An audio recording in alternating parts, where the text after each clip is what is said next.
Hello and welcome to this edition of Roots Marriage Ministry Moment. I'm Dr. J.C. Matthews and I'm here with my beautiful wife Gena Matthews, and we want to share with you today about a topic that I think all of us will be able to relate to. I think that this is something that we should have in our lives, not only individually, but most definitely it's important to have this particular topic in your life corporately or as a couple, and that is expectations. Most definitely.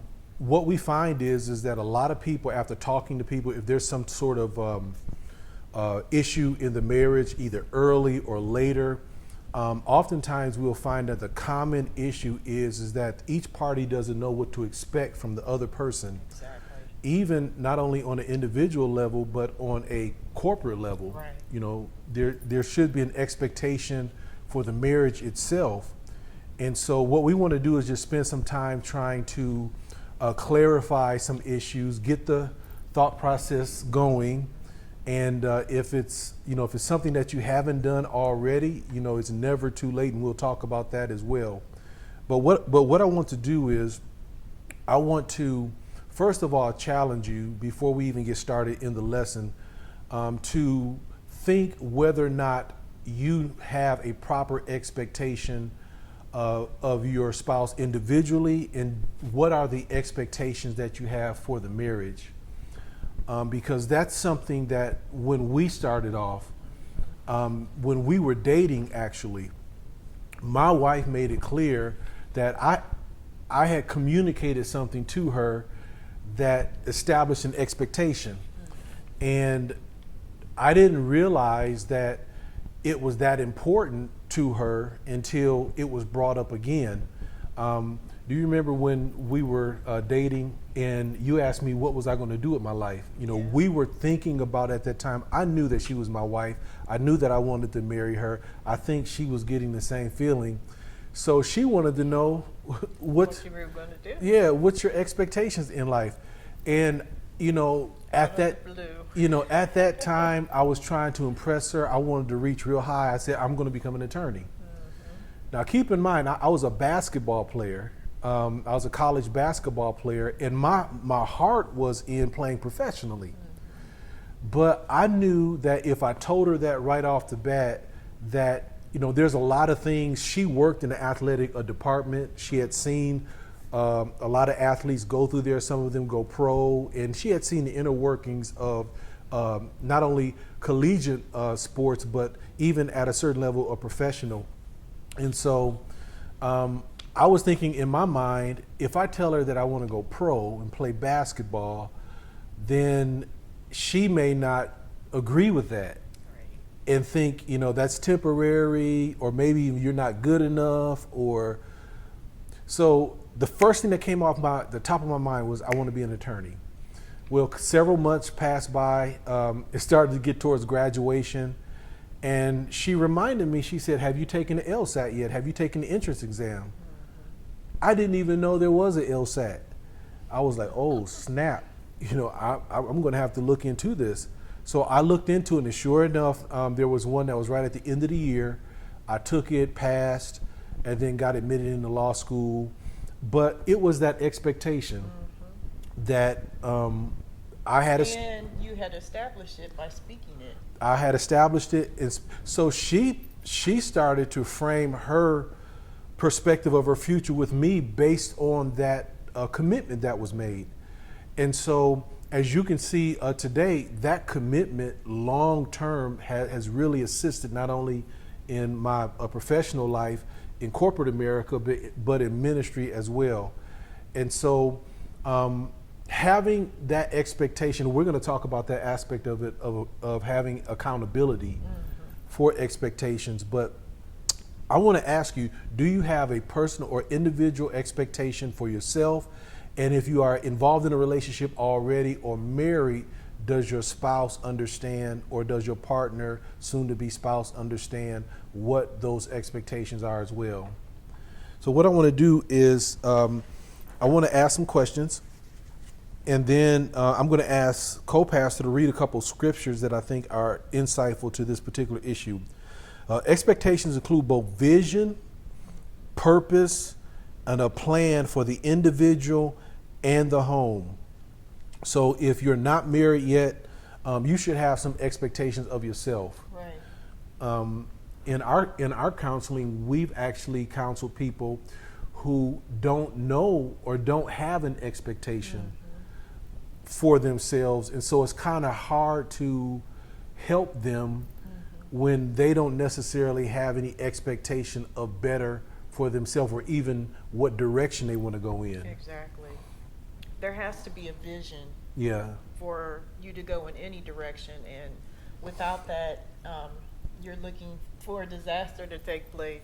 Because how do you know?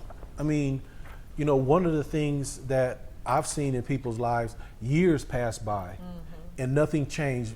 And my wife wrote a book called Survival Mode. Yes. People can be in survival mode for All their years, life. for all their Yes. life.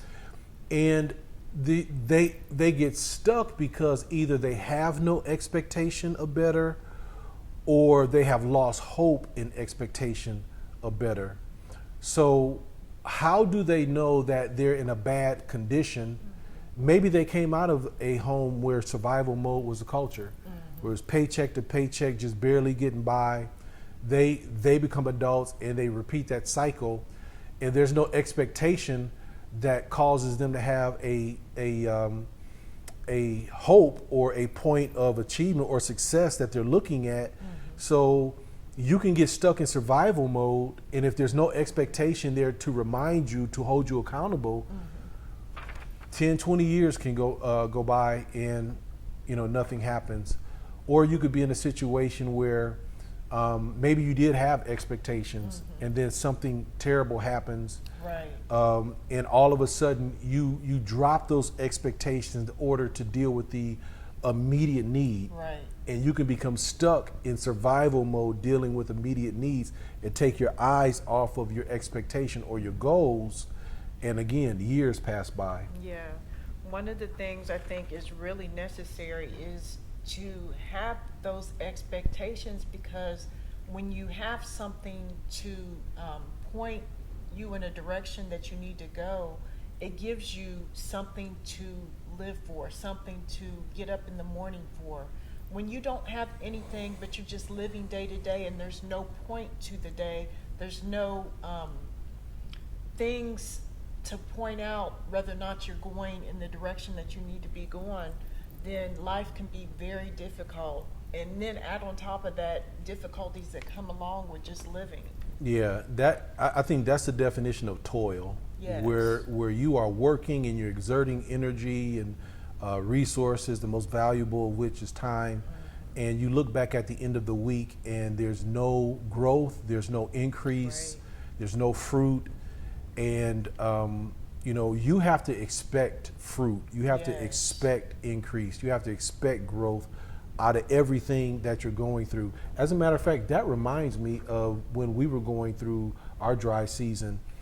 We used to say things, and I actually wrote a book entitled My Situation or Your Situation is Not Your Destination, because we viewed what we were going through as preparation. Yes.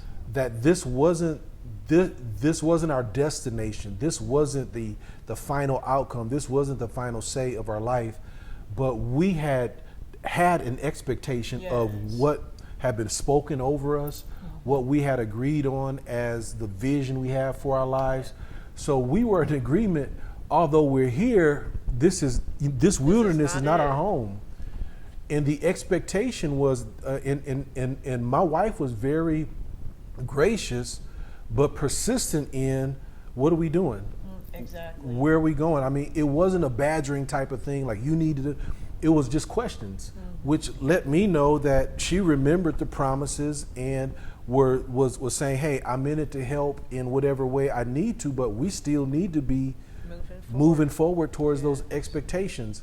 And so expectations are powerful. It provides a vision, it provides purpose, and it provides a plan for the individuals in the home. A vision is part of expectation because it produces hope during the in-between times. That's important. Yes, it is. We just talked about that. There was always a hope, no matter how bad the situation got, that we had a vision, we had a purpose, and we had a plan. which produced our expectations, and our expectations provided the accountability that had been developed between us, that we expect better. Yeah. The other thing about expectations is that it doesn't allow you to stay in a situation that is jacked up.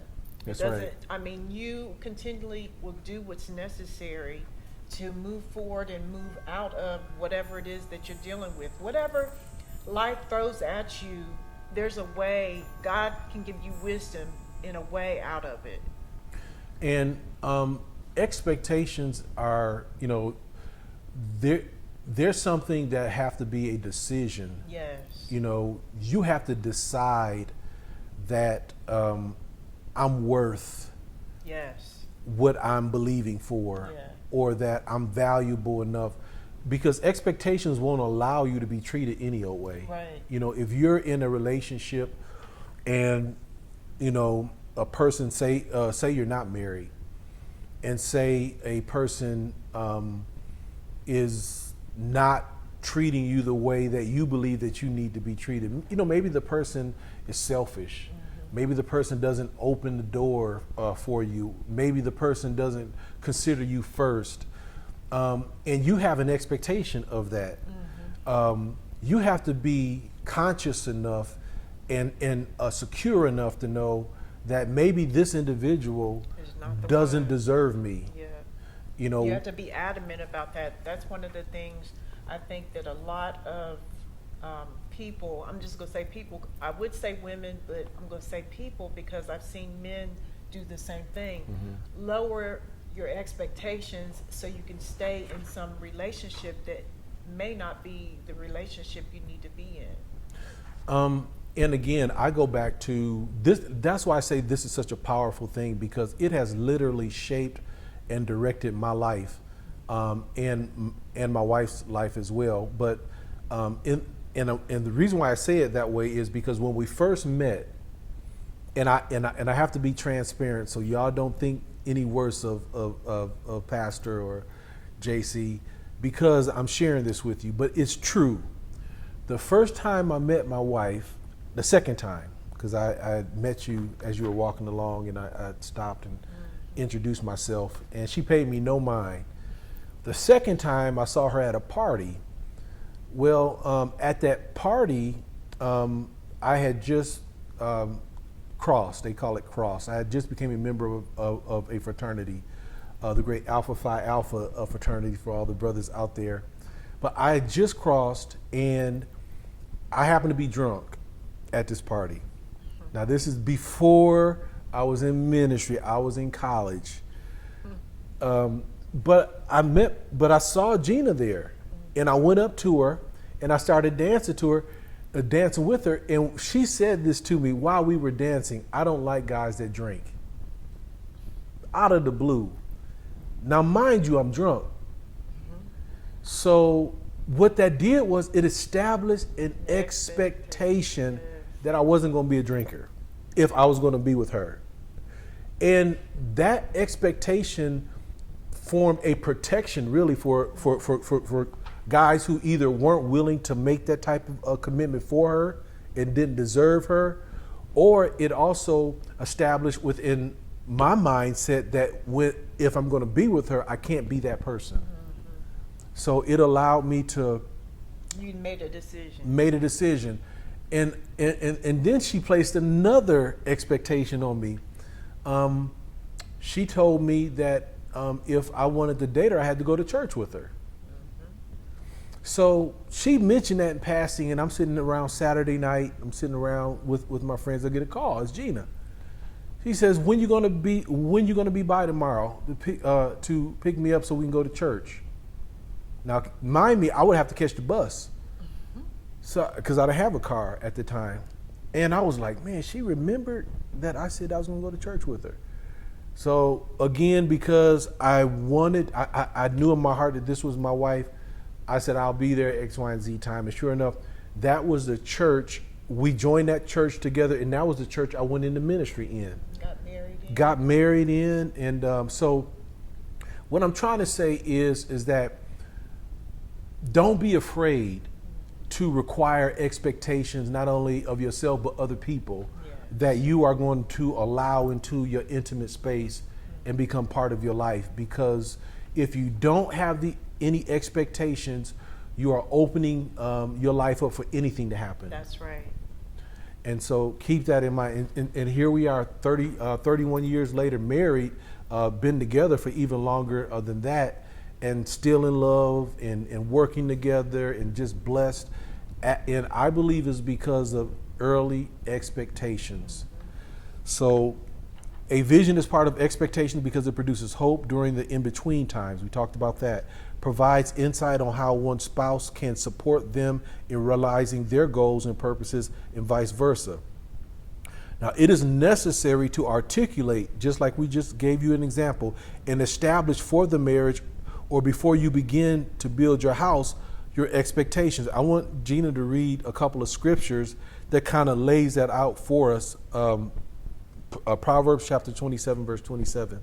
Okay. It says, prepare your outside work, make it fit for yourself in the field, and afterward build your house. Wow. So let's stop there. So the wisest man on earth says before, or at that time, because Jesus has come since then, but Solomon says, he says, before you build your house, he says there's field work that needs to be done.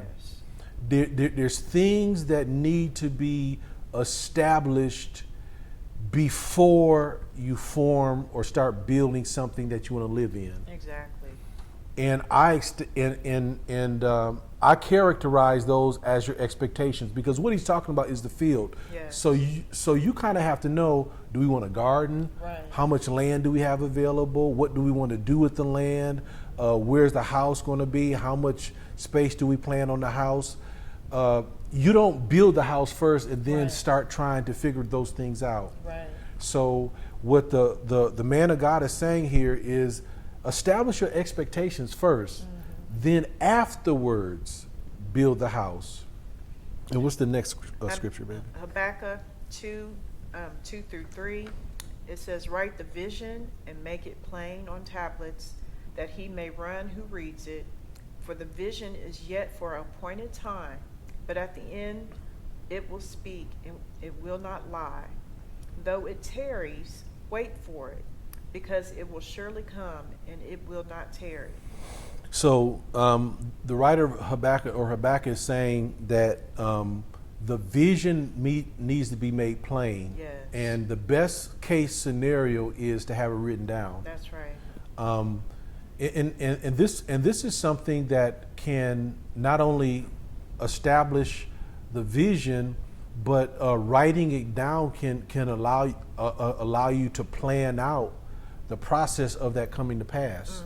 And make you accountable. And and accountability. I think that's one of the most powerful elements of communicated expectations is accountability. Yes, because the reason why I think that is so important, the writing down of the vision and, like you said, putting steps together to help achieve the vision, is when you have conversations, sometimes people hear what they want to, and that can be a problem when you're looking down the road and it may be a few years later and people remember what they want to remember. When you have it written down, you go right to it. This is what we said. And, that may seem to some people confrontational, but accountability has to be at some level, not confrontational, but uncomfortable. Because you at a certain point are reminding a person you're off course. Right. And we agreed that this is the direction or these things we were going to accomplish. We haven't. And so feel comfortable. And again, we're talking about, this is a marriage ministry. So Right. we're talking about primarily married couples or those who are thinking about joining their lives with another person. So if you are uncomfortable with broaching something that's uncomfortable with the person that you want to spend the rest of your life with, and uncomfortable situations are bound to come up, Yes. then that's a consideration you need to make in whether or not that person is the right person. And also, if you need to get married, because uncomfortable situations will come up in marriage regardless. And just like Gena said, having it written down. I mean, this is the wisdom of God. He said that for a reason. He knows. He says so that those that run may run by it. Running means that it doesn't say how long you're going to be running. So you may be running for years and trying to figure out this vision or to obtain it. And based on what you experience along the route, your recollection could either change or you could totally forget about what it is, what the expectations at the very beginning were.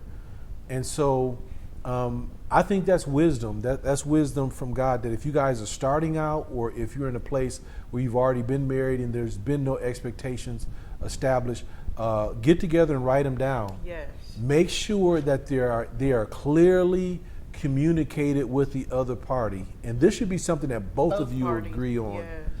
You know, this is not one person just creating a list and saying, here's my expectations. Right. It's something you work on together. Yeah, this is you guys working together saying, okay, this is what we expect as a household. Mm-hmm. And individually we have our roles in how that will actually look. So Proverbs 27:27 is a scripture that you can reference. Habakkuk 2 verses 2 and 3. Now, again, we talked about if you're already married, you can start now in establishing those expectations. Not too late. Mm-hmm. You guys are still married. Yes. So if you're still married, you still got time. Yes. So as long as you're here, you can do it. That's right. So expectations allow the couples to have a common vision and direction for the household and for one another, properly relate to one another and their roles and responsibilities, develops accountability for progress in meeting the expectations, that is holding one another accountable. This should not be a point of contention. Yes. We talked about that. If you've laid a good foundation of love and trust, if that foundation has been established in your relationship. So let's take a look at some of these. Have a common vision and direction for the household and for one another. We just talked about that in the sense that it's not just coming along with your list and saying this is what I expect. You really have to come together and really think about what it is. Where are we going corporately? What direction is this household going to take? And it doesn't work if it's just one-sided. Yeah, and I would say this also, that I would challenge couples, because oftentimes I see the expectations are too low in a marriage. And one spouse may have come from an environment where there was very little expectations. The other spouse may have come from a environment where the expectations were a lot higher. Don't allow, if you are the one that has the higher expectations, the marriage is designed to foster and to produce the best of one another. Right.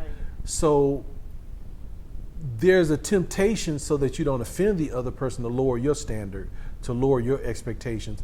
When I want to challenge you, if you're in that type of situation, challenge the other person to raise their expectations. Now, this is important because I've seen a lot of people that say they marry into a relationship, say, where the expectation was, one person, the expectation was to finish high school. The other person is finishing college and has a vision for businesses and so on and so forth. And they come together, and because they're starting out at zero and they're in that survival mode that you're talking about, it can become very easy for the one party who the expectations have not been established or articulated, or the person hasn't even seen better, to have an expectation of better. To them, they're making it, and that's what life is about. To the other person, inside of them, they know that this is not where I want to be or I expect it to be. And so they have to come together, have that type of conversation, and establish expectations that don't minister to or feed the lower person, the Right. baser person, but challenges each person to have to grow. Right. There should always be growth in a marriage. And no matter how long you've been married, there is always another level to go to. Always. As long as you are here on this earth, you should always be growing. You should never get to a place of complacency and just settling where you're at. You should always be growing in some area. So coming together and working on that together is necessary to make a successful marriage.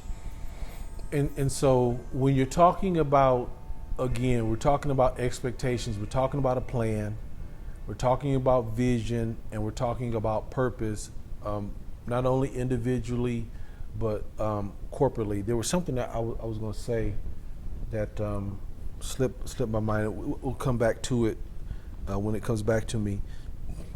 But we talked about accountability, expectations produces proper relations to one another, roles and responsibilities. And I'm going to leave that kind of for when we get into the questions, because that kind of addresses that. We hit on accountability very heavy, and it shouldn't be a point of contention. Empowers you through the transitions of life, providing hope of a better tomorrow. That is so important. Yeah. That is so important.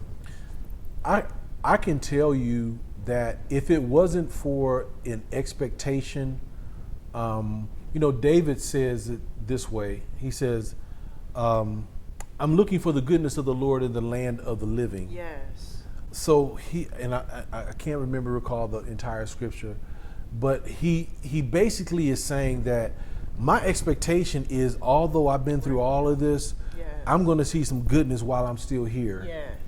And that was the mindset that I had, and was a result of the expectations that we had established. And again, I keep saying that because of this, that there were times where I wanted to faint when we were going through our valley, but I knew that my wife was expecting better, that we had agreed on better, and I didn't want to be a failure in that respect.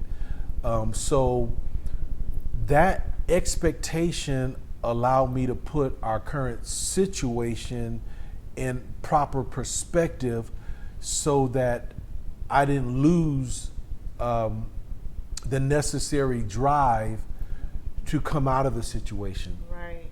I think that the expectation are, for me personally, the expectations are what kept me getting up in the morning, because when we first were in our very, very dry season in the valley, whatever you want to call it, it was so difficult to me that I didn't even want to get up in the morning. I didn't want to get up.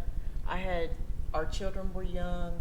I didn't even want to get up to take care of their needs. I was just really in a depression dealing with our situation. But the thing that kept me getting up was the fact that, this is going to change, because we have set expectations and we're going to strive towards it, even though it looks nothing like that right now.